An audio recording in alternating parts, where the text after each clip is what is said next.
Comment. Anong position mo? Ang position namin, don't file it now because you cannot act within, kasi mag-expire yung Senate eh. So there will be a new Senate. So you have to refile it. Start from zero. Oo, magsa-start ng zero. At sabihin ng Sara, expired na yung Senate. Direction ko na po yung tanong, did you have a hand in this impeachment? No, the executive cannot have a hand in the impeachment. Kapansin-pansin na unang pumirma sa endorsement ng anak ninyo, did he seek your advice on this and what did you tell him? Of course, he did. Of course. Asa ka pa, nagbabangag ka lang eh. Ang tanong ho dito mga kababayan, meron pa hubang maniniwala sa mga ginagawang panloloko nitong si Marcos Jr.? Bumenta na ho yung pambubudol na yan noong 2022 presidential election. Di na ho kayo makakaisa sa sambayan ng Pilipino. Kesyo wala daw hong kinalaman ng Malacanang dyan sa impeachment na yan. Pinakauna hong pumirma ang kanyang anak yan sa impeachment na yan. Suwail nga ho yan si Charis eh. Noong sinasabi na niyang kanyang ama, na kesyo walang mapapalakas ang bayan ng Pilipino dyan. Tigilan nyo yung impeachment na yan. Yung si Pasaway, wala ho siyang respeto sa magulang niya. Siyempre, nagpupulbur lang niya si Marcos Jr. Kaya wala hong respeto yung si Charis. Mas rinirespeto pa ho niya ang si Tambaluslos. Pero bago yan mga kababayan, isang like at isang subscribe, masaya na ho tayo dyan sa mga gusto sumaya sa ating community. Alam nyo na ho gagawin. Yan hong mga nakikita nyong nag-i-slide ng mga congressman. Yan ho yung mga congressman na pumirma sa impeachment nitong si Vice President Sara Duterte. Kaya naman kung gusto nyo ho silang kumustahin o kung gusto nyo silang murahin, nasa sa inyo ho yan. Pati ho ang kanilang phone number, ilinagay ko na ho dyan sa screen para hindi na ho kayo mahirapan. Halimbawa ito, nandyan ho yung phone number niyan. Kaya pwede nyo ho silang i-text. Public, naman ho yan publicly available dyan sa website ng House of Representatives. Pero tinulungan ko na ho kayo para ma-text nyo ho yung mga congressman nyo. Ito na nga ho ba mga kababayan ang ating sinasabi. Ibang klase ho palang humimas ng pera itong si Tambaluslos. Tignan nyo naman ho yan mga kababayan. Nakita lang ho natin yan kay Sir Jojo de Guzman. Sir Jojo, mega love shoutout Matindi ho parang humihimas ng tignan nyo naman. Tapos nakatawa ho sila habang nakaharap sila sa pera, pambihira. Ibang klase talaga tong mga crocodile na to. Ayun na nga mga kababayan, rekta ho tayo dito kay dating Chief Justice Antonio Carpio na kung saan papaliwanag ho niya na walang bisa yung impeachment na yan laban dito kay Vice President Sara Duterte. Kung kami ang magsabi noon, siyempre hindi kanyo kami papaniwalaan. Kasi medyo may pagkabias kami kasi mga DDS vlogger nga naman, di ba? Hindi nyo kami papaniwalaan pagka sinabi namin, walang bisa yan, yung impeachment yan, dapat di magtutuloy-tuloy yan. Paano pagka nagsalita, kakampin nyo na? Paano pagka nagsalita itong si Antonio Carpio na kung saan isa ho siya sa mga gigil na gigil sa mga Duterte. Dating Chief Justice sinasabi niya na walang bisa yung impeachment na yan laban dito kay Vice President Sara Duterte. Dating Chief Justice, kaya pagka kinwestiyon ho yan sa Supreme Court, ang mga ginawa ho nilang paglabag o kung meron man ho silang nalabag dyan sa impeachment na yan, doon ho tayo magkakaalaman. Pakinggan ho natin ito mga kababayan. Time ng Senate kasi mag-election na campaign period will start February 11. Wala na silang time. Babalik sila June. Pero sa June, konti lang. I think they have just 2 weeks to 14, 15 session days.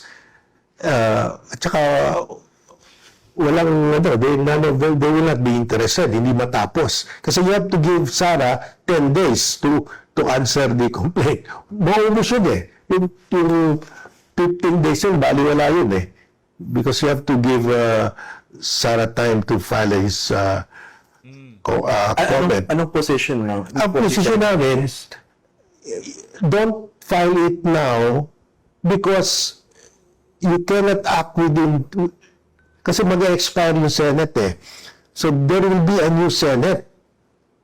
So you have to refile it.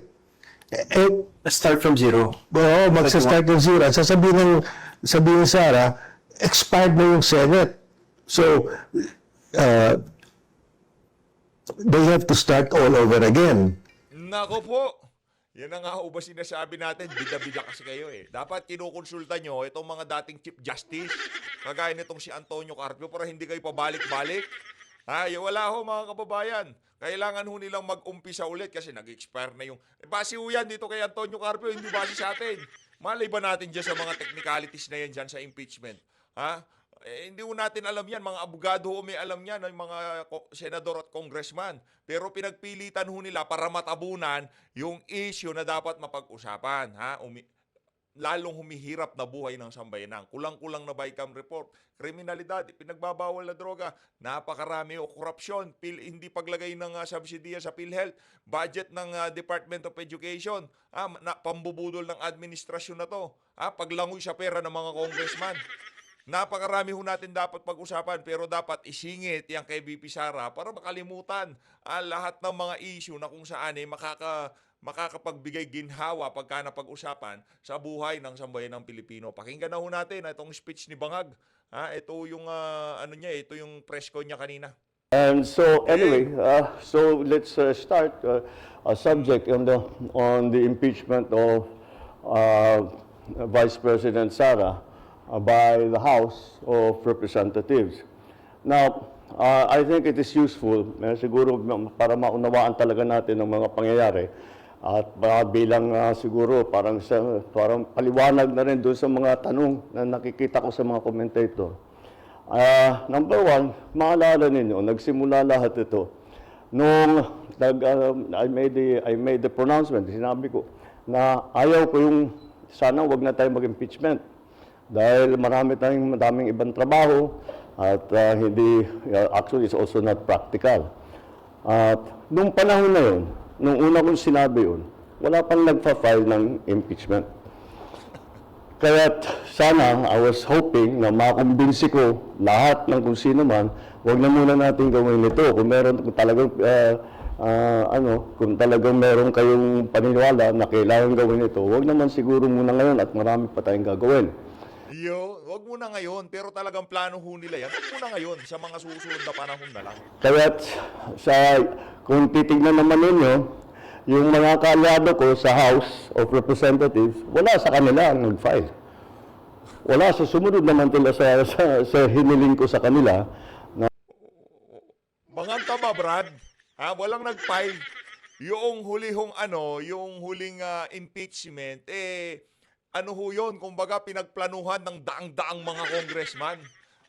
Dapat pa lang doon sa pronouncement mo, yung pinsan mong Bangag, doon pa lang sinabi mo na wala, tigilan natin yung impeachment na yan. Kung pinakinggan ka nila, point blank, stop yung impeachment na yan. Pero nagtuloy-tuloy, para saan yung pagsasalita mo na yan? Para may pakita sa amin na hindi ka weak president, ganon. Huwag silang mag-file ng impeachment dahil hindi magandang timing at saka marami pang problema. Ngunit, may ibang grupo, of course, the Makabayan group out of the House of Representatives, Senator Laila De Lima, the religious group nag-file ng tatlo. And if you remember, nung statement si JPE na sinasabi niya, hindi pwedeng pigilin yan dahil may grupo. Sinasabi ng presidente na ganito ho siya kawik. Ganito ho kawik yung presidente na yan. Sinasabi ng presidente, commander-in-chief, military, sumusunod sa kanya. Lahat ho ng ahensya sumusunod sa kanya. Maliban lamang ho dyan sa executive, dyan sa legislative, at dyan sa judiciary. Hindi niya kayang pasunurin, leader nga. Sinabi nitong si Marcos Jr., stop ang impeachment. Itigil mo na yan, marami tayong problema. Kagaya ng ginawa ni Tatay Digong, itigil yan. Ano nangyari? Kay Tatay Digong, tumigil, di ba? Pinapakinggan siya, ibig sabihin, political will, tsaka strong leader ho talaga siya. Dito kay Marcos Jr., sinabi na itigil. Yung kanyang legal counsel, presidential legal counsel, itong si Juan Ponce Enrile, hindi pwedeng pigilan yan. Anak ng toka. Sa sarili pa ho niyang Presidential Legal Counsel, hindi ho nakikinig sa mga sinasabi niya. Ganyan ho kahinayang si Marcos Jr. Anak ng tokwa, tapos gusto mo maniwala kami sa'yo? Hindi ka nga pinapakinggan ng mga nasa paligid mo. Sira ka ba? Na ayaw I think he was referring to Iglesia ni Cristo. So sinabi nga, hindi naman natin pwedeng pigil dahil may grupo o may tao na ayaw yan. At sinabi ko sa inyo, nung tinanong mo sa akin, sabi ko, I agree with him. Totoo. And if you remember, my words were this: they will now, once the impeachment complaints are filed, they have no choice. The House has no choice. The Senate. May choice. Huwag niyo sabihin walang choice. Pagka sinabi niyong walang choice, linuloko niyo na naman kami. Naniniwala pa ho ba kayo, mga kababayan? Wala daw ho silang choice. Isang kumpas lang ni Tambaluslos. Pagka sinabi niya kay Secretary Jenny, entertain mo yan, pero upuan lang natin yan. Walang kwenta yan. Pagdating sa Justice Committee, bagsak natin kagad yan. Huwag natin bigyan ng boto yung impeachment na yan. Huwag mo sabihin walang choice. Linuloko mo na naman kami. Has no choice. Kailangan nilang i-proseso ang impeachment complaint. And that's exactly what has happened. Tanga na, sinungaling pa. Wala daw choice. May choice sila. Oo, tama. Kailangan anuhin niyang talakay yung impeachment, pero yung pagdidire-diretso ng impeachment, kung gugustuhin nila, kaya nilang upuan yan, kaya nilang isang tabi yan. Pagka sinabi ni Tambaluslos na wala, hindi, tigilan yung impeachment na yan. Wag yung bibigyan ng boto yan. Nagpatawag pa ng caucus, di ba? Bago matapos ang sesyon o bago mag-adjourn. Nagpatawag pa ng caucus. Ganun nung sila. Kaya wag niyo sabihin walang choice. Sa katagal-tagal niyan, inupuan para lamang pagka patapos na yung pagka magbe-break, magre-recess kayo, doon kayo magpipirma. Na naman kalokohan. Huwag sabihin walang choice, sinungaling ka talaga. Once the impeachment complaints were filed, the House and the Senate, they had no choice. Nakatali na kamay nila. They have to do. Hindi nakatali ang kamay. Tinatanga na naman ho tayo nitong bangag na to. Oo. Wala na daw hong choice. Anak ng toko. Laking pambubudol. Isa pa ho to, mga kababayan. Bahala ho kayo pero pagka nabudol pa ho kayo nitong isa na to, wala na ho talaga. Wala na, tapos na. Pero sigurado ho tayo, yung mga kasama natin dito sa PH Update, di basta-basta mabubudol yung mga yan. Pero marami na naman ho tayong mga bagong viewers dito Yung mga naliligaw, welcome sa PH Update Kung baguhan lang ho kayo, like, subscribe, masaya na ho tayo dyan. Tuloy. This. And they have to do it in recognition of the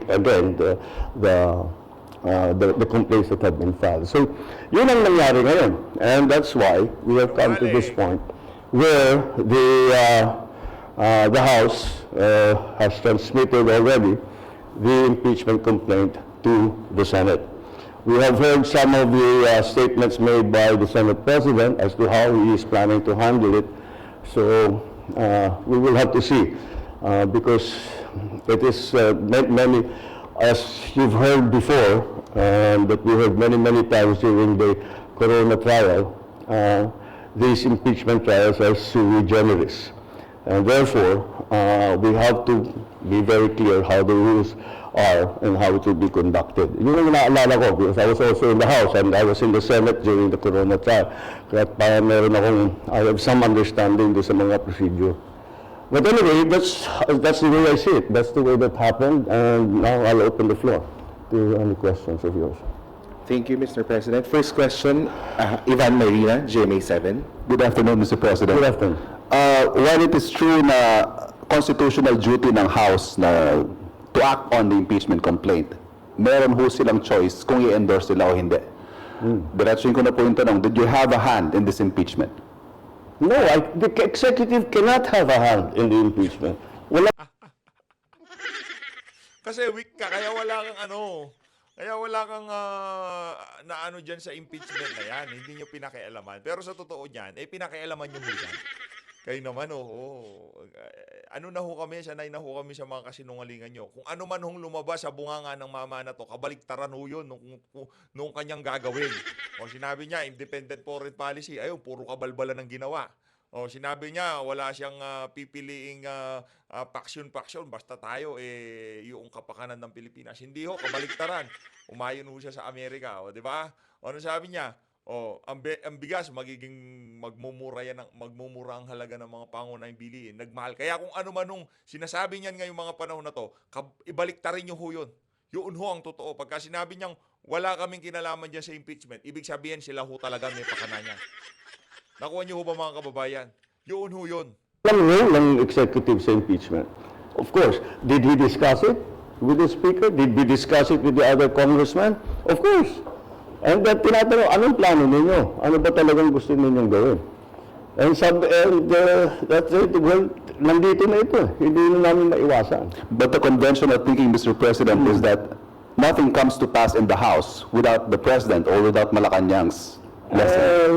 You give me too much credit. Yan na naman sinasabi natin eh. O from now on, ang executive branch, wala nang legislative agenda ha. Wala na kayong pinapasang legislative agenda kung ano na lang ilalabas nitong mga gunggong dyan sa House of Representatives. Yun na lang yun ha. Diyan sa Senado, yun na lang yun ha. Eh yung mga batas na lumalabas dyan, yung mga gusto ng nasa executive eh. Huwag niyo sabihin na wala kayong kinalaman dyan, walang kinalaman ng executive sa mga nangyayari dyan sa House of Representatives tsaka dyan sa Senado. Lahat ng ginagawa nila dyan, kung anong batas ang tatalakayin nila, meron ka pang certified as urgent na mga bill, di ba? Kailangan matapos kagad. Pero dito wala daw ho silang kinalaman. Ano kami, loko-loko? Naku ng toko ah. Bulain mo si Kokak, yan. Bulain mo yung mga vlogger mo. Bulain mo yung mga uto-utong mapanggang sa ngayon, sa bagay, yung mga yun, kumikita. Yung kahit nagsusumigaw ng ebidensya na bangag ka, pinagtatanggol ka pa rin nila. Yun ang problema ho, mga kababayan. Yun ang problema at yun hong iniiwasan natin dito sa PH Update. But again, what the House has done is clearly the mandate that they have been, the constitutional mandate that they have to proceed with the impeachment complaints. So that's why I think they're just following the procedure. Na ang punot nito na-transmit nila ang impeachment complaints sa upper house. One last point from my end, Mr. President. Kapansin-pansin na unang pumirma sa endorsement ng anak ninyo. Did he seek your advice on this and what did you tell him? Of course, he did. Of course. Asa ka pa, nagbabangag ka lang eh. Nagpupulburong ka lang.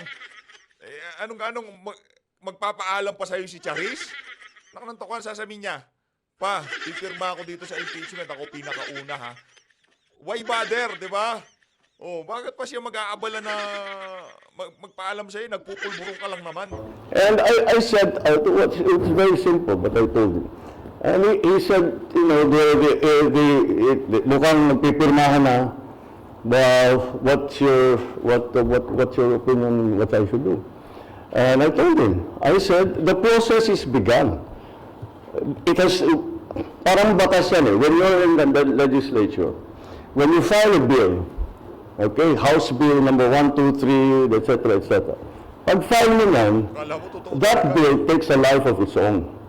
Kahit anong gawin ng congressman na nag-file o senador na nag-file, kahit ayaw niya yung mga changes na magagawin din sa kanyang bill, wala na siyang magagawa. Because the bill is going through the process as it should. And part of that process will be amendments, etc., additions, all that. Especially yung mga bill na naka-certified as urgent, di ba?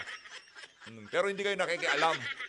Sine-certify nyo lang as urgent, tapos meron pang constant communication between legislative at executive para yung mga batas na nagagawa hindi basta-basta mabibito. Pero hindi kayo nakikialam. Diba? Hindi ho sila nakikialam. Hindi ho yan nagsisinungaling. Bangag lang ho talaga. The impeachment complaint is exactly the same. Once it has been filed, there is a procedure that needs to be followed already. So sabi ko, andyan na tayo, sabi ko kay Kong Sandro, sabi ko sa kanya, the process has already begun. So, it's your duty now to support that process. So do your duty. That's what I told him. Do your duty. You have to support the process. You are constitutionally mandated to carry out that process. And you're a congressman, so do your duty. That's what I told him. I didn't know you'd be the first to sign, though. Maricel Halili, News 5.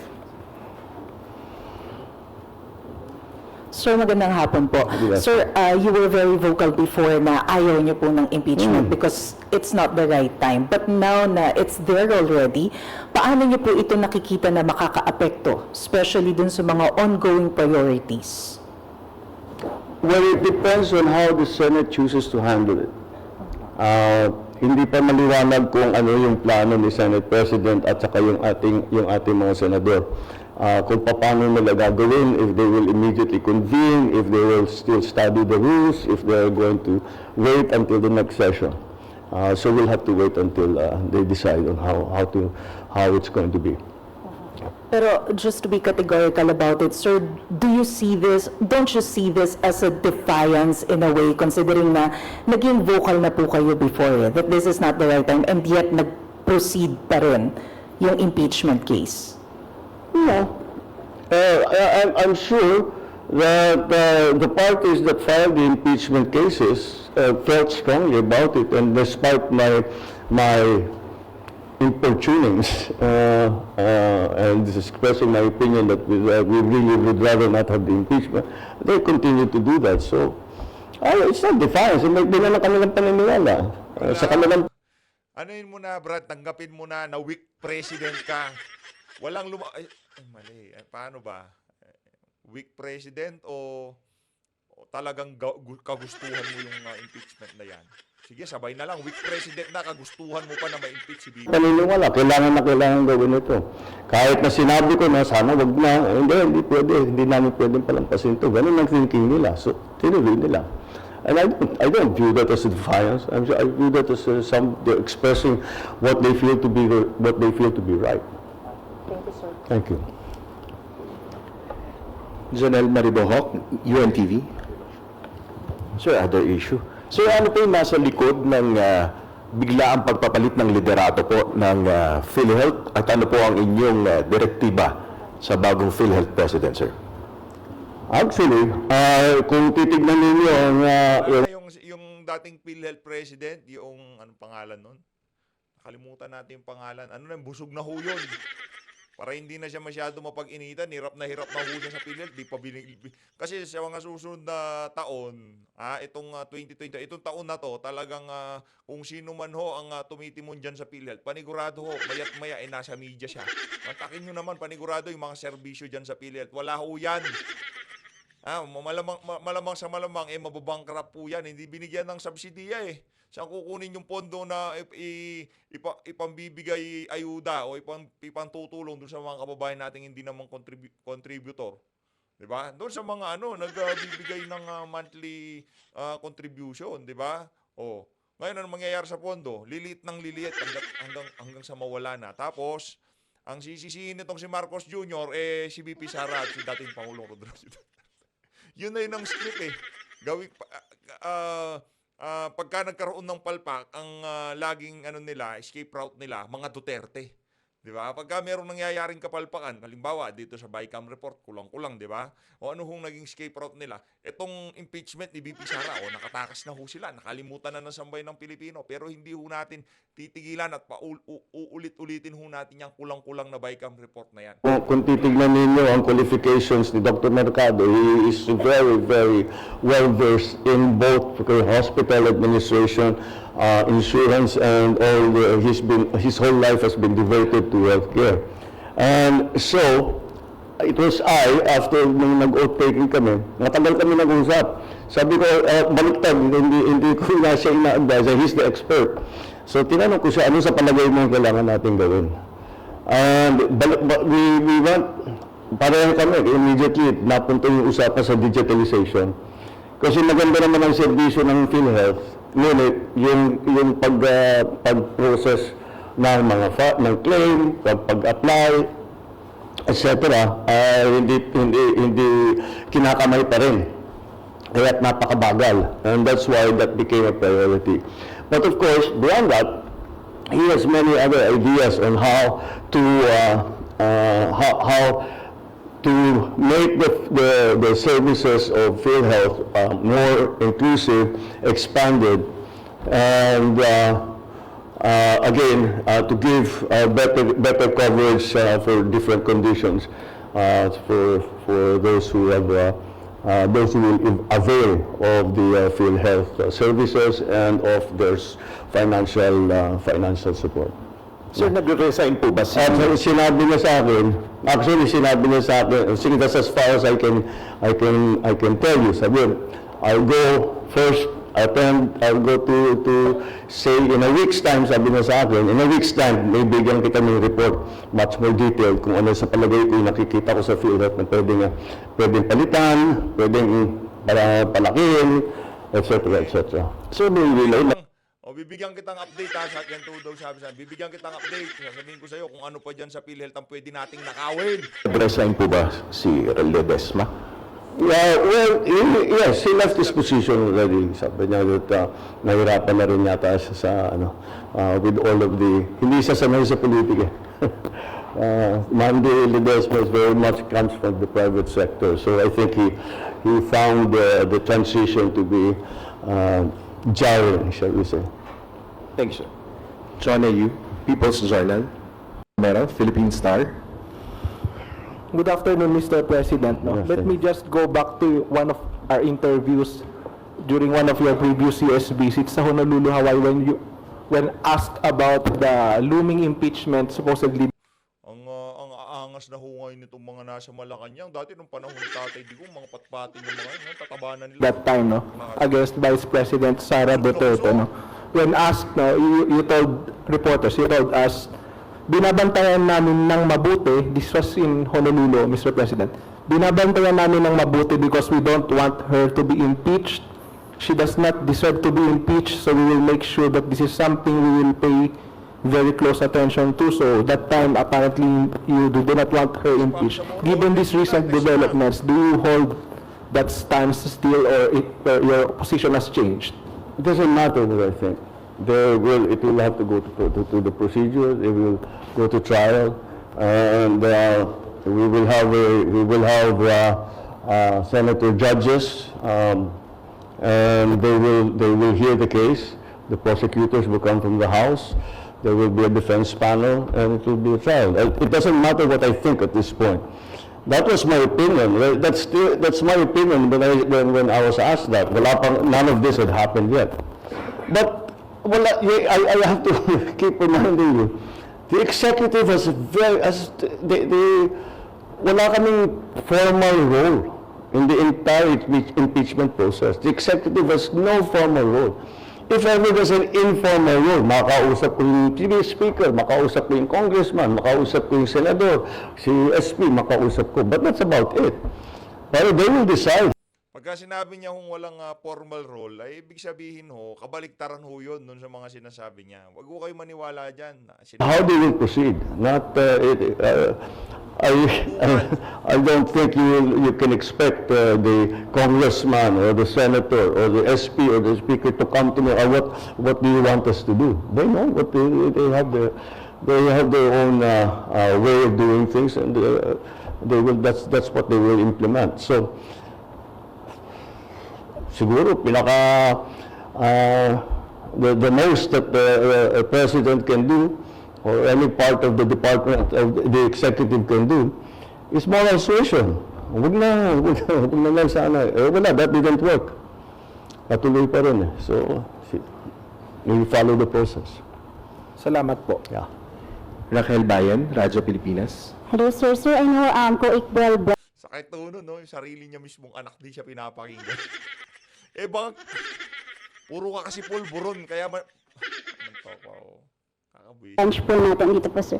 I know co-equal branch po natin, sir, yung Senate. But are you planning, sir, to, personally ask the Senate kung paano po nila i-handle yung impeachment para po tayo sa executive makapag-adjust? Issue lang, Kung paano po nila i-handle once na ma-transmit na po sa kanila yung impeachment para lang po tayo sa executive, malaman din po natin kung paano gagawin natin adjustment doon sa possible effect po sa bansa. doon sa Possible effect po ng impeachment sa bansa. It's not that, you should ask now, at least at this point, it's in the Senate. You have to ask it from the Senate. If you're going to ask about the prosecution's case, I don't know if you get an answer right now because we've only just started, but they are the ones that you should be asking. From this point on, I'm just a very interested observer. But again, I don't appear, I will not be part of it. Now, there will be no representation from the executive. Why should there be? So, wala talagang we leave it to Congress, now specifically the Senate, to exercise their own wisdom. Kaya dating Pangulong Rodrigo Duterte lang ho yan. Wala yan, hindi ho yan naaabot sa ganyan. Hindi ho yan naaabot sa ganyan. Dahil nga ho, marami ho silang kapalpakan dito sa administrasyon na to, dapat pagtakpan. Kaya yan hong napapala na sambayanan. Eden Santos, Net 25. Mr. President, sabi niyo po ang impeachment ay hindi makapagdudulot ng kabutihan sa buhay ng kahit isang Pilipino. Nung nag-ask po ng advice sa inyo si Congressman Sandro Marcos, as a father and as a father of this nation, hindi niyo po ba naisip, na-advisean siya na gawin kanyang duty para sa kapakanan at interest ng mas nakararaming mga Pilipino at yung kung ano po yung standing niya na sana ay wag matuloy yung impeachment. The House is a collegial body. They decide as one. And that was what the House decided. He is a member of the House of Representatives. So, as a member of the House of Representatives, he has to do his duty.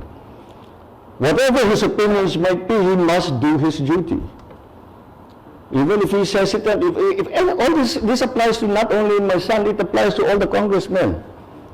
Once na-file na yung impeachment complaint, gawin nyo na yung trabaho ninyo. Wala na silang choice. Yun ang tinutukoy ko, yung una kong statement tungkol. Brad, wag mo sabihin lagi yung wala silang choice. Tigilan mo na yung pambubudol mo na yan. Ha? Ano to talaga eh. Yung harapang kasinungalingan ho talaga lagi binabato sa atin ito eh. Tigilan nyo na ho yan. Huwag yung sasabihin na wala silang choice. Una sa lahat, meron hong choice. Kahit kayo ho may choice.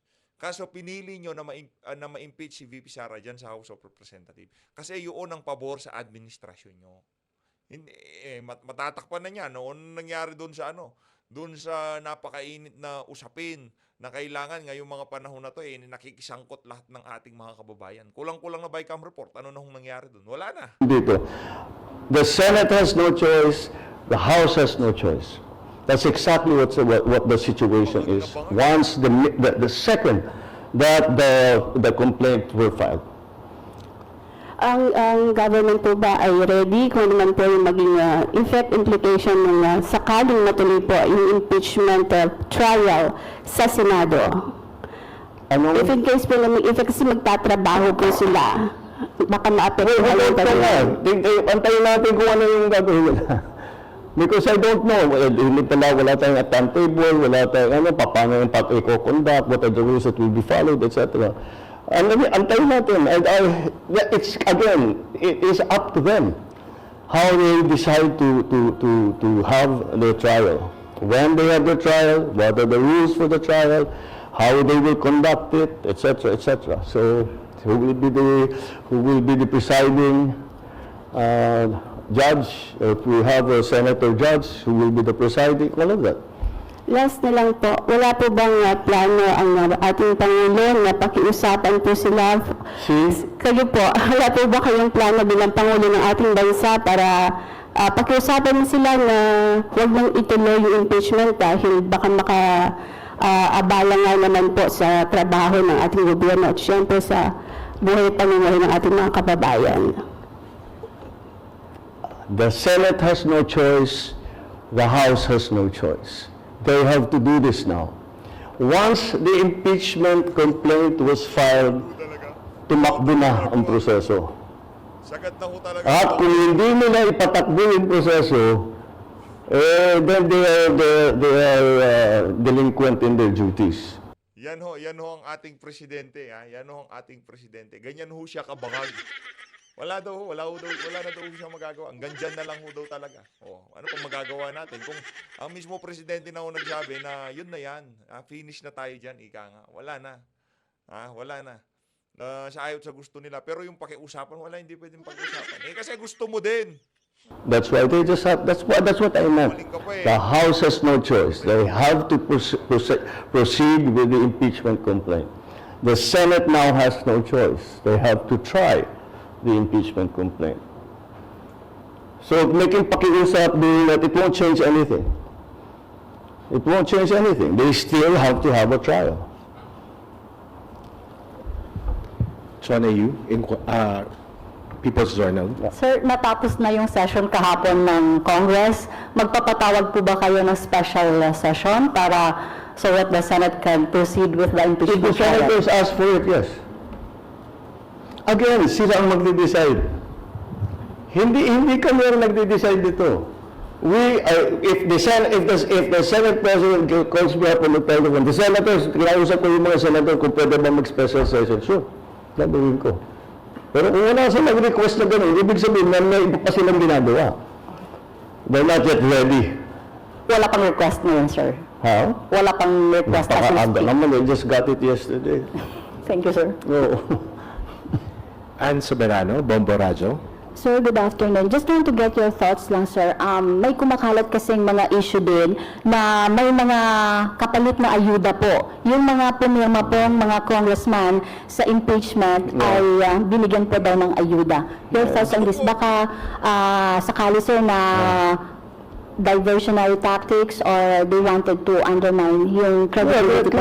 They're undermining the process by saying that all this, that. Yeah, I've heard also the assertion that may ganon.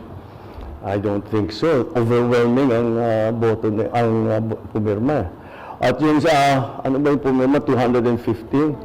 Ang pagkaintindi ko, that meron pang mga congressman na gusto sanang pumirma pero out of town. So hindi sila makapunta para pumirma. In fact, nagtatanong ang iba kung pwede e-signature.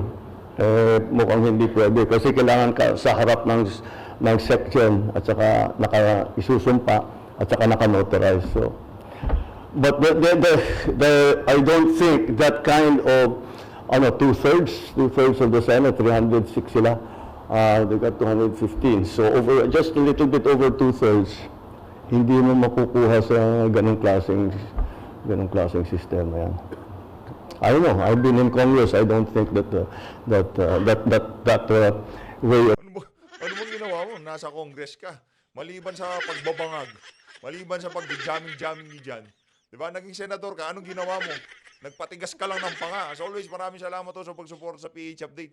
Ito ang pinaka-latest na kaganapan, latest update, ika nga, dyan sa issue ng impeachment. Talagang kung di pa ho may impeach itong si VP Sara dyan sa House, hindi pa ho magsasalita, hindi pa ho gigising tong bangag na to. Maraming salamat to sa pagsuporta. Mag-ingat ho kayo lahat. Mahalin natin ng Pilipinas.